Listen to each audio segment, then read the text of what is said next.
Ողջույն բարեկամներ, ես Էդգարն եմ շեֆ-խոհարար, այսօր պատրաստել եմ մի շատ համով ֆրանսիական ուտեստ, որը եկած է 1700 թվականներից ի վեր, սարքելու ենք ռատատույի, կվերցնենք լոլիկը, բաժանում ենք այսպես մասերի և դնում ենք ջրի մեջ։ Եվ մեզ հարկավոր կլինի կարմիր խորոված պղպեղը, կտերից մաքրում եք, բաժանում ենք փոքր մասերի, կտրատենք մեր սոխը շատ մանր մասերի, ես արդեն ունեմ մաքրած սխտորներ, տեղափոխենք մեր համանի մեջ։ Հիմա մենք փորձում ենք այս ամբողջը տապակել ստանալ մեկած սոուս։ Լցնենք ձեթ, զեյթունի, կլցնենք մեր սոխը և կլցնենք մեր սխտորը։ Մինչ մեր սոխարածը և սխտորը կտապակվեն, հանենք մեր լոլիկները, հանում ենք կեղևից, առանձնացնում ենք արդեն սկզբից, որ մենք կտրտեցինք, ինքը հեշտ շատ առանձնանում է։ Լցնենք հիմա մեր խորոված կարմիր պղպեղը, կտրատենք մեր պամիդորը և տեղափոխենք մեր սոխի և պղպեղի հետ, միասին տապակվելու։ Եղտոտ խոհանոցում երբեք հացը համով չի լինում։ Կավելացնենք բեզելի տերևները։ Ես շատ եմ սիրում այս ուտեստը ուտել մի քիչ մեր թայմով։ Եվ սպասենք ինքը լավ տապակվի։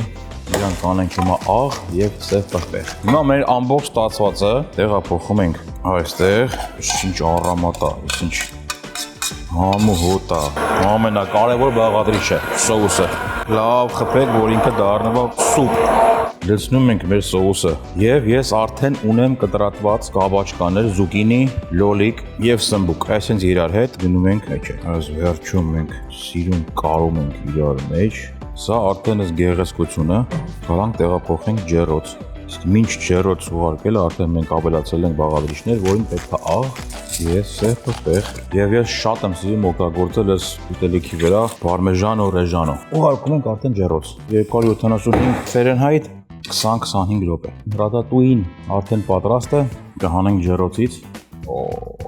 Հիմա փորձենք փոխանցենք դեպի ափսեն սոուսից։ Կլցնենք դրան և շատ եմ սիրում օգտագործել պարմեժանո ռեժանո։ Փորձենք տենանք իր սոուսով։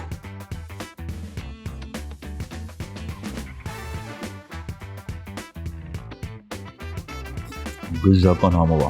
բարեխոհյակ։ Ռատատույ, ցուպկինի, լոլիկ, սմբուկ, կարմիր բուլղարական պղպեղ,